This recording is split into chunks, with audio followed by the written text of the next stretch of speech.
Las leyes judías en el libro de Levíticos establecían que los sacerdotes realizaran sacrificios de animales como expiación por el pecado del pueblo, porque dice la Escritura que sin derramamiento de sangre no hay perdón de pecados.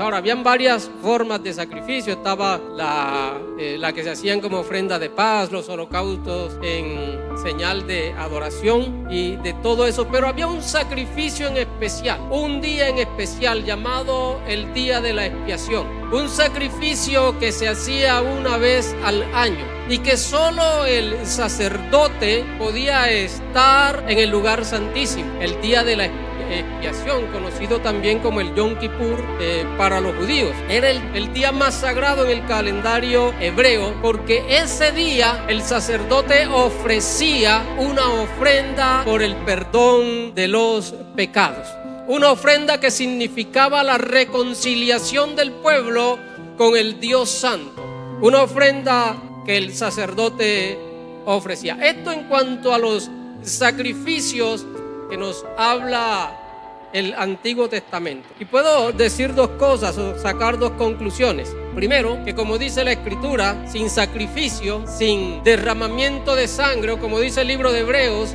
sin la muerte del testador, no hay remisión de pecados. Y segundo, para que el sacrificio fuese perfecto, dice el libro de Levíticos, la sangre del cordero debía ser rociada sobre la tapa o cubierta o propiciatorio del arca del pacto, del arca del testimonio. Estos sacrificios que se hacían en el Antiguo Testamento no eran más que una sombra del sacrificio perfecto, un tipo de lo que más adelante sucedería en el Calvario. Ahora, muchos años después de que dejamos los sacrificios del Antiguo Testamento, se levanta en Israel un profeta llamado Juan. Y estando Juan bautizando en el río Jordán, de pronto ve aparecer a un personaje, una persona maravillosa, venía hacia él a ser bautizado. Juan lo vio, se asombró y dijo: he aquí el Cordero de Dios que quita el pecado del mundo. Y ese Cordero, ese Dios hecho hombre, vino a esta tierra a sufrir y a morir en aquella cruz, a derramar su preciosa sangre en el madero. Jesús más adelante es crucificado, el Cordero sin mancha y sin contaminación, el que nunca cometió errores, cometió pecados, aquel que vino a predicar y a dar amor. Ese Jesús tuvo que pasar por el madero, acusado injustamente por una multitud enardecida que gritaban: crucifíquenle, crucifíquenle. Y allí en el madero Jesús sufrió todo el dolor, sufrió lo peor que el ser humano, o la peor versión del ser humano, la sufrió Cristo allí. Fue golpeado, azoteado, burlado, abofeteado, escupido. Todo lo sufrió Cristo allí en el madero. A los que había bendecido ahora le estaban maldiciendo. Los pecadores ahora estaban acusándole. Pero por el gran amor de nuestro Señor y Redentor, siendo justo, se hizo injusto. Siendo sin pecado, se hizo pecador en el madero. Y sufrió todo. Y dice la Escritura que su sangre fue derramada en la cruz. Lo primero se cumplió. El Cordero fue a la cruz y murió. El Cordero fue degollado. Pero falta otra cosa, la segunda parte. Porque es que en la ley de los sacrificios dice la Escritura que la sangre del Cordero debía caer, debía ser rociada en la tapa del arca, en la cubierta del arca. Y uno se pregunta en qué momento la sangre de Jesús llegó, tocó, fue rociada sobre el arca del pacto. Y voy a hacer un paréntesis aquí y de esta forma de pronto arrojar un poco de luz a lo que estamos tratando. ¿Ha escuchado usted hablar en alguna ocasión del señor Ronald Eldon White, conocido como Ron Wyatt? Un personaje que vivió entre el año 1933 al año 1999. La biografía de este hombre dice que fue un arqueólogo y a él se le atribuyen muchos hallazgos de las historias bíblicas. Ahora, tengo que decirles que hay muchos científicos hasta el día de hoy y aún personas religiosas que no están de acuerdo, que no aceptan esto. No les estoy diciendo que esto es verídico al 100%, no está en la Biblia, pero les cuento la historia. Es un documental que usted puede encontrar en redes sociales, allí en YouTube, ojalá y lo busque. Dice que dentro de sus descubrimientos se encuentran algunos como el Arca de la Alianza, el Arca de Noé, la Sodoma y Gomorra, varios descubrimientos que se le atribuyen a este hombre. Y él dice que el Arca de la Alianza la encontró en un lugar llamado la tumba del jardín, allí en Jerusalén. Pero les cuento la historia, la teoría, que para el año 600 antes de Cristo, cuando el imperio babilónico conquista y destruye la ciudad de Jerusalén y el templo de Jerusalén, en el templo se encontraba el Arca de la Alianza, porque el arca se tenía en el tabernáculo cuando el pueblo vagaba en el desierto, pero cuando Salomón construyó el primer templo, el arca también se colocó en un lugar especial en el templo de Jerusalén. Y vienen los babilonios a destruir el templo. Los judíos guardaban muy bien el arca, eran muy celosos del arca porque la presencia de Dios para ellos estaba allí en el arca. Entonces dice esta teoría que hubieron personas que tomaron el arca y se metieron por debajo de los túneles que hay en Jerusalén y se fueron allá a lo más lejos, a lo más recóndito, en algún lugar de esos túneles colocaron el arca del testimonio. Cuando Jesús muere, dice la Escritura que hubo un terremoto y la tierra se rajó al pie del madero. Y la sangre que emanaba del cuerpo herido de nuestro Señor descendió por el madero, entró por la abertura, por la grieta que había en la tierra, en las piedras, y fue a caer justo en la tapa del propiciatorio del arca que se encontraba debajo donde la habían asegurado. Es lo que dice esta teoría. Lo único que yo sé y que usted debe saber y estar completamente seguro es que haya sido así como lo dice esta teoría o no. El sacrificio de Jesús es el único real y verdadero. Es el único sacrificio perfecto que nos hace a nosotros justos delante del Padre. Pero, ¿qué hace la sangre de Jesús hoy por nosotros? Porque siendo su sangre la que nos limpia de pecado, algo tiene que hacer la sangre. Les voy a mostrar dos cosas. La primera de ellas es que su sangre nos redime. Su sangre nos perdona. Efesios capítulo 1 versículo 7 dice allí la Escritura: en Él, en Jesucristo, solo en Él tenemos redención por su sangre, el perdón de los pecados según las riquezas de su gracia.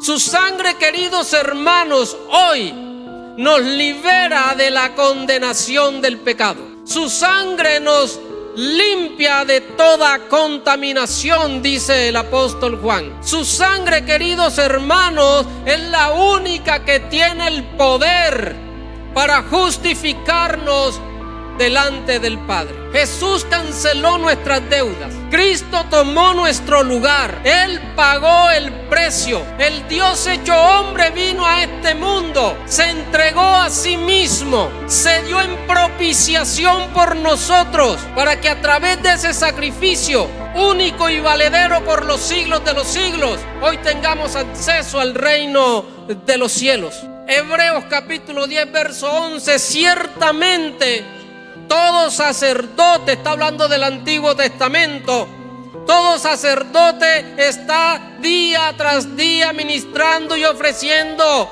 muchas veces los mismos sacrificios que nunca pueden quitar los pecados. Los sacrificios del Antiguo Testamento perdonaban momentáneamente, pero no quitaban la totalidad y por siempre. Y el texto dice que los sacerdotes entraban todos los días, ofrecían sacrificios que nunca pueden quitar los pecados. Pero escuche esto: pero Cristo, habiendo ofrecido una vez para siempre un solo sacrificio por los pecados, se ha sentado a la diestra de Dios. Jesús vino a poner su vida en rescate por muchos. Usted y yo éramos esclavos, ¿sí sabía?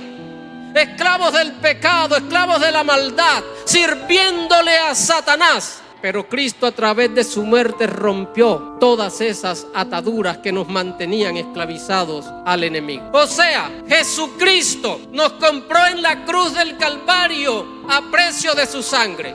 Pagó con su vida nuestra salvación. Nos echó en el canasto y le pertenecemos. Pero también dice a través de esta palabra que nos sacó del mercado. O sea, usted y yo ya no estamos a la venta, porque somos propiedad exclusiva del Rey de Reyes y Señor de Señores. Satanás no puede hacer nada, porque Cristo nos tiene escondidos bajo sus alas. ¿Sabe algo? Satanás anda buscándolo. Anda como león rugiente buscándolo por todos los lugares y con todas las cosas. Satanás anda buscándolo. Pero le doy una buena noticia: aunque lo busque por todos lados, no lo va a encontrar, no lo va a ver, no puede verlo, no puede encontrarlo, porque usted, su vida, su alma está escondida en los huecos de las manos de Cristo. Jesús lo tiene cubierto. Apolutrosis, que es la palabra que el apóstol usa en este capítulo 1, verso 7 de Efesios, y significa liberar. Apolutrosis significa liberar pagando un rescate por una persona. Este significado es el mismo de Lucas capítulo 21, versículo 28. Dice ahí el texto: cuando estas cosas comiencen a suceder, erguíos y levantad vuestra cabeza, porque vuestra redención está cerca. Aquí esta palabra quiere decir no solo que el Señor nos compró con precio de su sangre, no solo que el Señor nos compró, nos apartó, nos sacó del mercado y que estamos escondidos bajo sus alas. También quiere decir que el Señor nos compró, pagó nuestra deuda, canceló nuestra deuda, nos esconde, nos guarda, nos protege, pero también nos ha dado libertad. Éramos esclavos del pecado, pero Cristo, a través de su muerte, nos ha dado libertad. El texto dice: cuando estas cosas ocurran, erguíos, levantad vuestra cabeza, sientan honra, sientan gozo, sientan alegría, porque el día de vuestra redención está cerca. Ya no estamos bajo las cadenas de opresión. Hoy somos libres. Hoy somos libres, porque Cristo, a través de su muerte, nos ha dado libertad. Segundo, la sangre de Jesús nos da la victoria. Tenemos la victoria a través de su sangre. Apocalipsis capítulo 12, verso 11 dice: y ellos le han vencido por medio de la sangre del Cordero y de la palabra del testimonio de ellos. Ellos le han vencido. Este texto cobija a la iglesia de todos los tiempos. Este texto cobija a la iglesia primitiva, pero también a la iglesia en el tiempo de los gentiles y a la iglesia cuando se encuentra en tribulación. En todo tiempo la sangre de Jesús, nuestro Señor y Redentor, nos da la victoria sobre el pecado, nos da la victoria sobre el enemigo. Satanás se ha levantado con mayor fuerza en estos postreros tiempos. Satanás se ha levantado porque quiere destruirnos y ha utilizado muchas formas. Hoy en día la sociedad y la iglesia está siendo bombardeada como nunca antes se había visto. No es fácil vivir en santidad en estos días. Pero ¿sabe qué, amada iglesia? Les doy una buena noticia. Aunque el enemigo se levante, aunque las circunstancias sean adversas, aunque el dolor lacere nuestro corazón, aunque quiera destruirnos, jamás podrá lograrlo. ¿Y sabe por qué? Porque usted y yo, la iglesia de Jesucristo, está cubierta bajo la sangre del Maestro. Su sangre nos da la victoria. Su sangre nos hace más que vencedores. Su sangre nos protege. Ahora quiero darte un dato más acerca de la sangre de Jesús. Les hablé acerca de Ron Wyatt y les dije que es un documental, un video que usted puede encontrar en YouTube. Pero dice este hombre que tomó la sangre que estaba en la cubierta y la llevó a unos científicos israelitas y le dijo: examínenla. Y entonces los científicos la examinaron, la prepararon, hicieron todo y la examinaron. Cuando él va, porque él pidió estar presente cuando lo hicieran, se acercan a él y le dicen: estamos seguros de que es sangre humana. Entonces él les dijo: vuelvan a examinarla y hagan un estudio más a fondo. Hagan un recuento de cromosomas. Hasta donde entiendo, y él lo dice ahí en el video, hasta donde entiendo, la sangre muerta, o de la sangre muerta, no se pueden sacar muchas cosas. De pronto el ADN y algunas cosas más. Pero cuando la sangre está coagulada y más por tanto tiempo, no se puede hacer.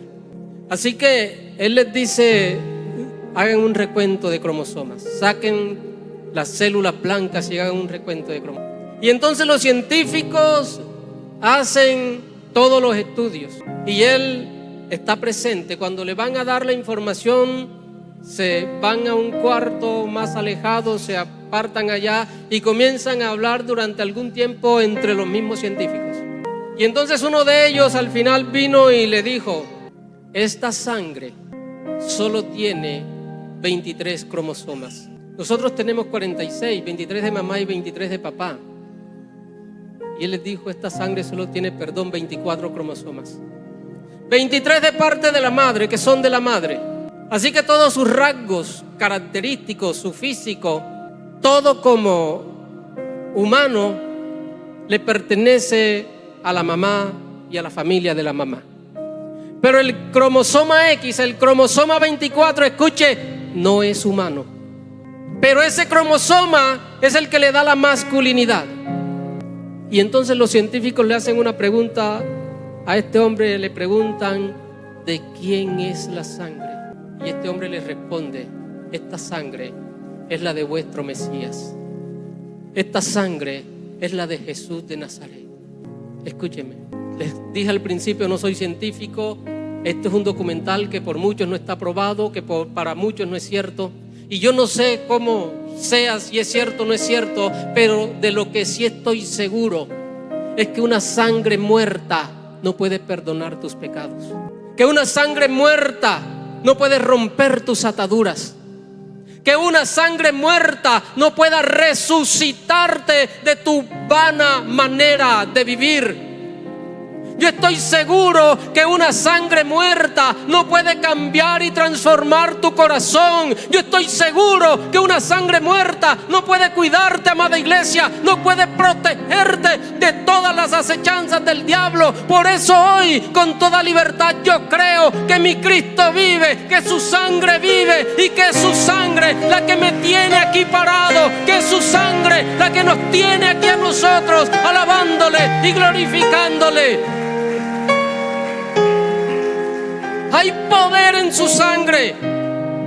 Hay poder en la sangre del Maestro. No te olvides nunca, amada iglesia, que el Señor murió por ti, lo entregó todo. Lo entregó todo, se dio a sí mismo, no tenía por qué hacerlo. Su sangre no tenía que ser derramada, pero lo hizo porque te ama. Porque no quiere que nosotros nos perdamos. Decimos la salvación es gratis, para nosotros es gratis, pero a Él le costó la vida, por amor lo hizo, para que nosotros hoy podamos gozar de salvación y de vida eterna.